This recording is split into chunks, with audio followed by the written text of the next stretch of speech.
You voted no, they did it anyway.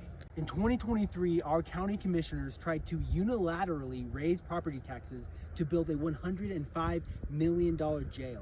Residents pushed back hard enough to force a citizen-led referendum, and the county commissioners were forced to repeal that vote. That's democracy working the way it's supposed to, and it's what should have happened with the data centers. Except for they snuck in Ordinance 2025-5 that changed agricultural zoning to allow for data centers a full year before anyone else in this state even heard the words hyperscale data center. So here's what they did instead.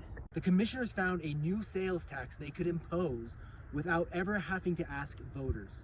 A 0.3% tax hike projected to pull in over $4 million a year forever with no public vote. Aren't you glad that we voted down their 30-year property tax bond now? How is this possible? How is it legal? It's because my opponent, Rex Shipp, helped write the loophole. In 2024, he sponsored a bill allowing rural counties to pass this exact tax without a public vote, House Bill 113. It failed the Senate. It didn't have the votes, but instead of letting it die, he worked with other lawmakers to quietly roll it into a different, separate transportation bill, HB 488, which passed unanimously. And our county commissioners used it within weeks. And the truth is that they wrote this together. This is the same trick over and over. Republicans in the state love taking credit for lowering your income taxes every year, but the state constitution earmarks those income taxes for public education. So cutting income taxes doesn't touch the general fund, it just defunds our schools and our teachers. Meanwhile, sales taxes and property taxes, the ones that actually fund roads, jails, surveillance cameras, and politicians' salaries, keeps climbing every single year. With the help of politicians like Rex Shipp, oftentimes through mechanisms just like this that entirely skip a public vote. Republicans in the legislature even tried to get rid of that earmark altogether in 2024 by changing the Utah Constitution through Amendment A.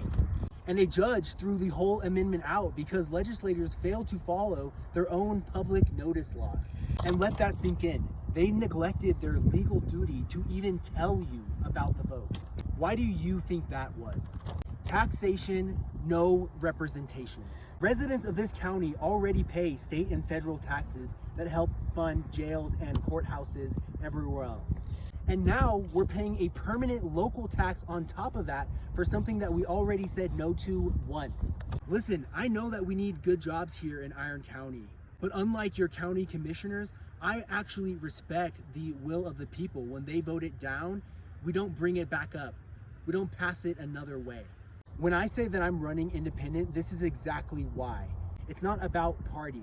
It's about whether or not your vote actually means anything when it happens to be inconvenient to the politicians in power. And it's the same story with independent redistricting, expanding the Affordable Care Act, these data centers, these flock cameras, or your public lands. When the will of the people is different than that of their politicians, they always fight for their right to overrule us, even if that means changing the rules to do it. So what would I actually do differently? 3 things. First, I'll push for a binding rule. Any new local tax increase, sales, property, or otherwise, goes to a public vote before it's imposed. Full stop. No more finding loopholes that skip that. A lot of people out here don't like the wrap tax, but at least it passes every cycle with a public vote. Second, I'll fight to get a hard sunset clause added to this jail tax, so it actually expires once the bond is paid off instead of becoming a permanent line item that nobody asked for. And third, I'll publish exactly where I stand and how I vote on every new tax and budget item.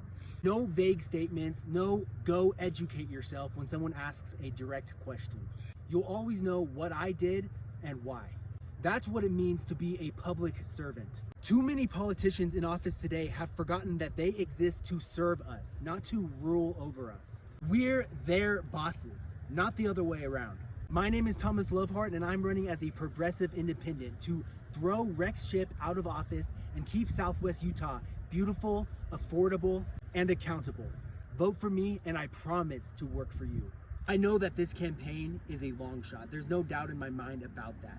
But if anything that I'm saying resonates with you, then please consider donating to my campaign, because this is really as grassroots as it gets. I'm a working class, paycheck to paycheck person just like you. And we need more people like us representing us in the legislature.